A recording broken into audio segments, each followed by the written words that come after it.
গাউসে পাক ওই পুরাতন কবরের পারে দাঁড়িয়ে বলতেছেন, কুমি বিইজনিল্লাহ, তুমি যেই থাকো না কেন আল্লাহর হুকুমে জীবিত হয়ে দাঁড়িয়ে যাও। বাবাজিরা আমার, ওই পুরাতন কবর থেকে মৃত ব্যক্তি জীবিত হয়ে দাঁড়িয়ে গেছে গাউসে পাকের উসিলায়। জোরে কোন আল্লাহু আকবার।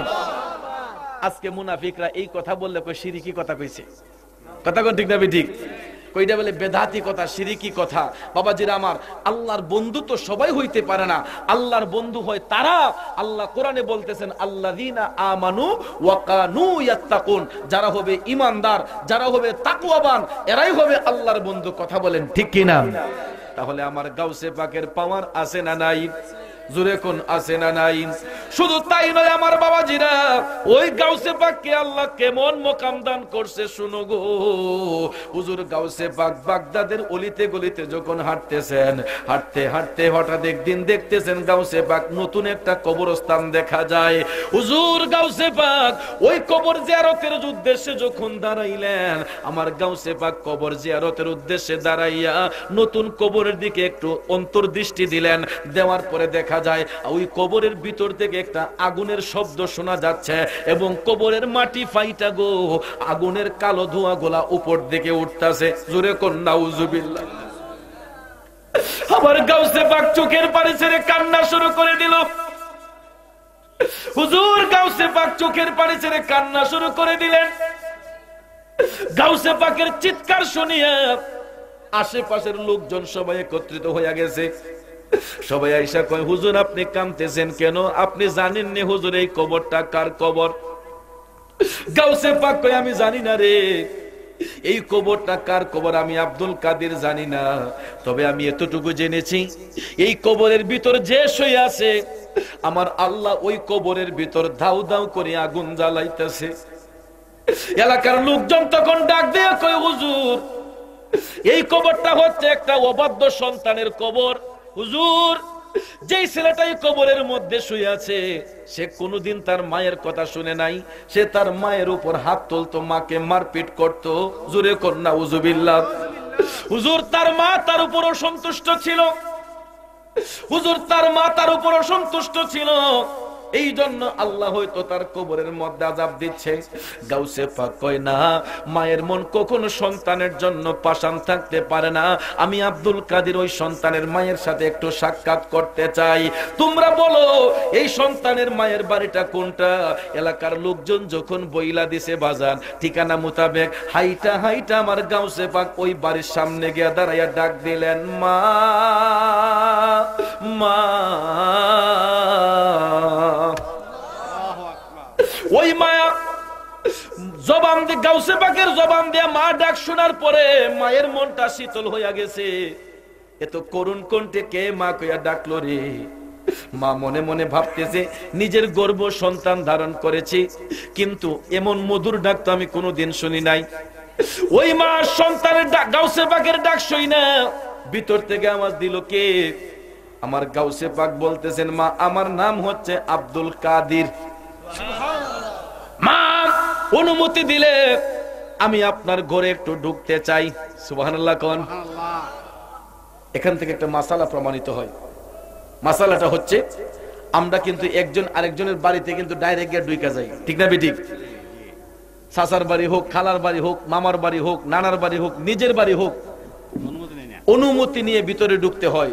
আর না হলে আপনি গলা কাশি দিয়ে ভিতরে ঢুকতে হবে। কারো বাড়িতে যাওয়ার আগে সালাম দিতে হয়, সালামের জবাব যদি না আসে আপনাকে গলা কাশি দিয়ে বাড়ির ভিতরে ঢুকতে হবে, হোক আপনার নিজের বাড়িও। কারণ পর্দানিসীন মা বোনদের একটা ব্যক্তিগত স্বাধীনতা আছে, ঠিক না বেঠিক?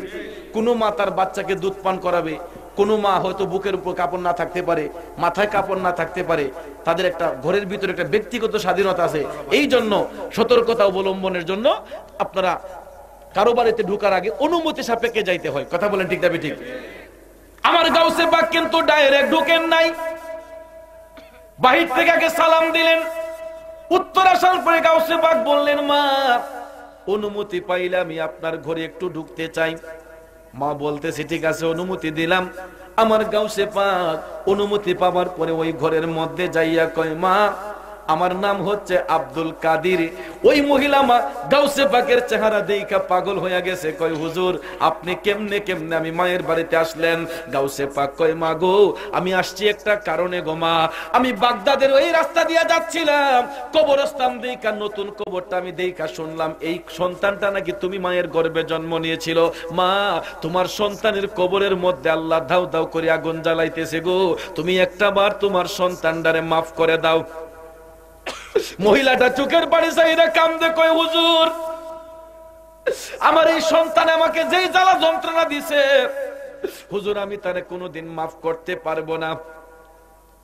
আমার গাউসে পাক কয় মা সন্তানের জন্য কখনো মায়ের দিল পাষাণ হয় না গো, তুমি একটা বার তোমার সন্তানটারে মাফ করে দাও। মহিলাটা কই হুজুর আমি পারবো না, হে আমার যে জ্বালা যন্ত্রণা দিছে হুজুর আমি তারে কোনোদিন মাফ করব না। গাউসে পাক পরিশেষে ডাক দিয়ে কয় মা তুমি তোমার ছেলেকে মাফ করতে হবে না, আমার সাথে তুমি একটা বার তোমার ছেলের কবরের পারে যাইবানি। কইতে মাফ দিতাম না। গাউসে পাক কয় মাফ দেওয়ান লাগতো না, তুমি একবার শুধু আমার সাথে আসো। তখন ভাইয়ের আমার বন্ধুরা আমার হুজুর গাউসে পাক ওই সন্তানের মাকে সঙ্গে নিয়া হাইটা হাইটা হাইটা আবার কবরের পারে আসলেন। সুবহানাল্লাহ কোন। মাকে নিয়ে সন্তানের কবরের পারে হুজুর গাউসে পাক আইসা চোখের পানি ছাইরা আমার আল্লাহরে ডাক দিয়ে বলতেছেন, আল্লাহ গো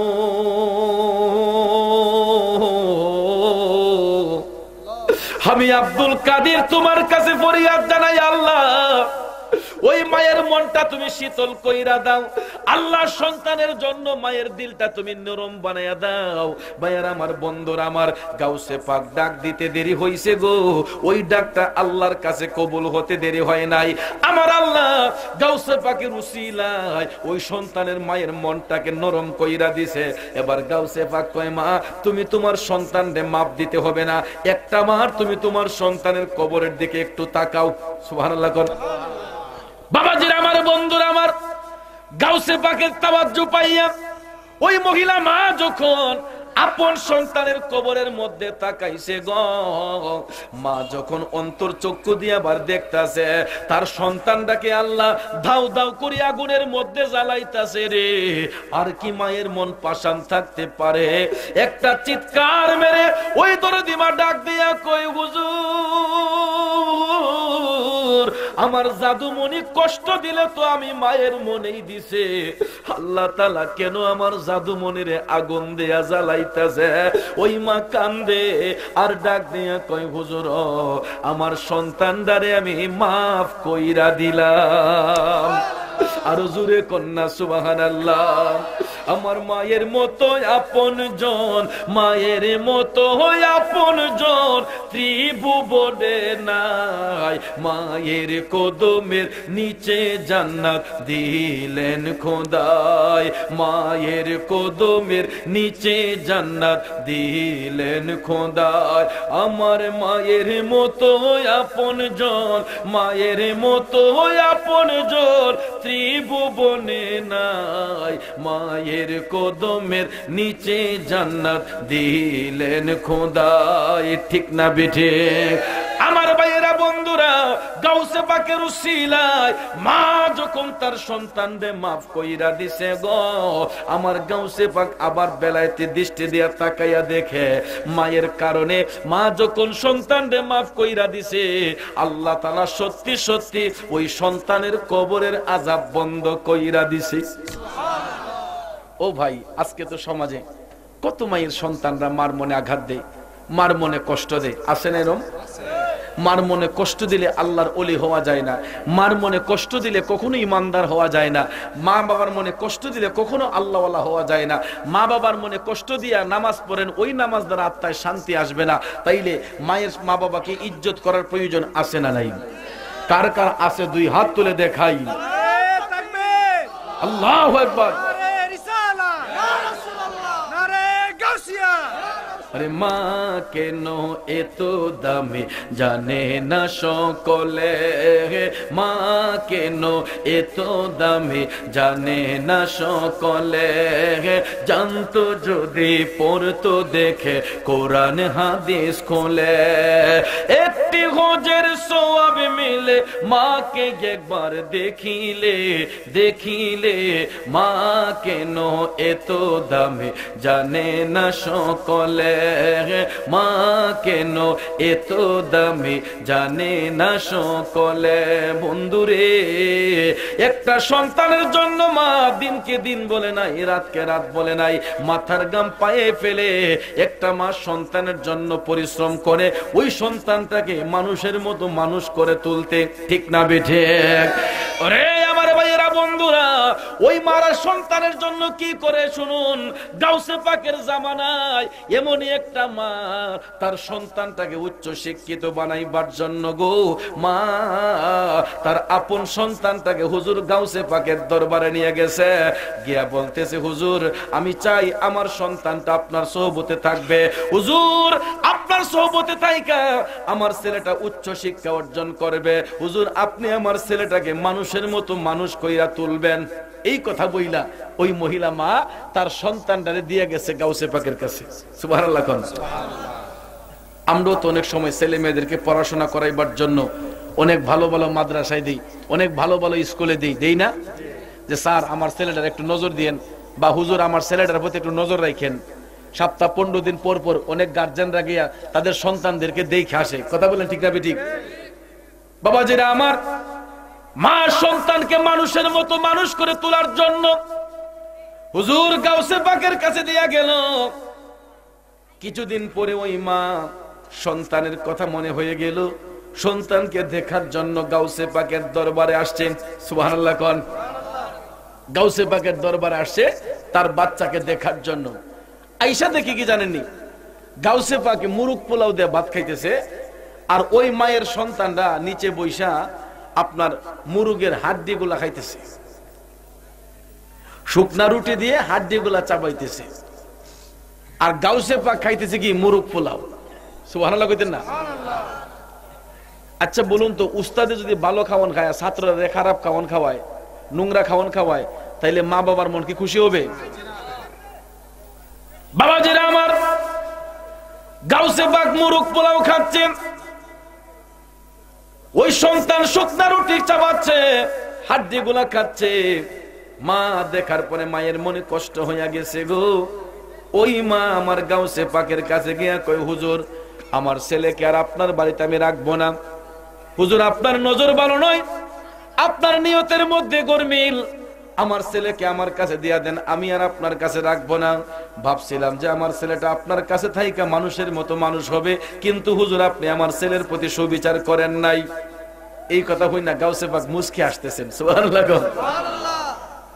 কয় মা তোমার ছেলেকে কেন নিয়ে যাইবা হুজুর আপনি খাইতেছেন মুরগ পোলাও আর আমার ছেলে খাইতেছে শুকনা রুটি তা আমার ছেলে ঋণ রাখবো কেমনে তখন গাউসে পাক কয় মা একটা দৃশ্য তুমি দেখতে হবে কি দৃশ্য আমি যে মুরগ গুলা খাইছি মুরগের হাড্ডি গুলা রাখছি এখানে তুমি একটু নজর করে দেখো তখন গাউসে পাক এই মুরগের হাড্ডির মধ্যে হাত দিয়ে বলতেছেন কুমি বিইজনিল্লাহ সুবহানাল্লাহ সুবহানাল্লাহ মরা হাড্ডিকে গাউসে পাক ডাক দিয়ে বলতেন এ তুমি আল্লাহর হুকুমে জীবিত হয়ে যাও গাউসে পাক খাওয়ার পরে যে হাড্ডি রাখলেন হাড্ডির মধ্যে হাত দিয়ে বললেন কুমি বিইজনিল্লাহ আল্লাহর হুকুমে জীবিত হয়ে যাও দেখা গেল মোরা হাড্ডি থেকে জীবিত একটা মুরগ হয়ে গেছে গো এবার গাউসে পাক ডাক দিয়ে কয় মা তোমার ছেলেকে বলে এই হাড্ডির মধ্যে হাত দিতেন আর কুমি বিইজনিল্লাহ এই শব্দটা বলতেন তখন সন্তানটা হাড্ডির মধ্যে হাত দিয়ে বলছে কুমি বিইজনিল্লাহ বাবাজিরা আমার এই ডাকে কোনো কাজ হয় না যেমনের হাড্ডি তেমনিতেই রইয়া গেছে আল্লাহু আকবার কোন অথচ গাউসে পাক বলার সাথে সাথে হাড্ডি থেকে একটা জিতা মুরগা হয়ে গেছে সুবহানাল্লাহ কইতেন না গাউসে পাক ডাক দিলেন মা আমি আব্দুল কাদের একদিন এরকম ছিলাম গো আজকে আমি স্টেপ বাই স্টেপ আস্তে আস্তে আস্তে আস্তে আমি এই সিঁড়ির মধ্যে আল্লাহ পাক আমি আব্দুল কাদেরকে পদার্পণ করেছে মা তোমার সন্তানটাও যখন আস্তে আস্তে শিখতে শুরু করবে শিক্ষা অর্জন করতে করতে তোমার ছেলে যখন যোগ্য হয়ে যাইবে গো ও মা তোমাকে আর বলতে হবে না তোমার ছেলের রিজিকের মধ্যে আমার আল্লাহ কুদরতি ভাবে খাবার দান কইরা দিব আওয়াজ দিয়ে বলুন ঠিক না বেঠিক বাবাজিরা আমার, বন্ধুরা আমার, এই জন্য গ্রাম্য ভাষায় কথা বলে সৎসঙ্গে স্বর্গবাস, অসৎ সঙ্গে সর্বনাশ। কথা বলেন ঠিক না ঠিক? এই জন্য মায়ের সন্তানদেরকে বলবো, সৎ শিক্ষা অর্জন করতে গেলে ভালো লোকের সংস্পর্শে যান, আল্লাহওয়ালা লোকের সোহবতে চলে যান। আল্লাহওয়ালা লোকের সোহবতে যখন যাইবেন, দেখবেন ইনশাআল্লাহ আপনার ভবিষ্যৎ সুন্দর হবে, ইহকাল পরকালে শান্তি পাবেন। কথা বলেন ঠিক না ঠিক? তাহলে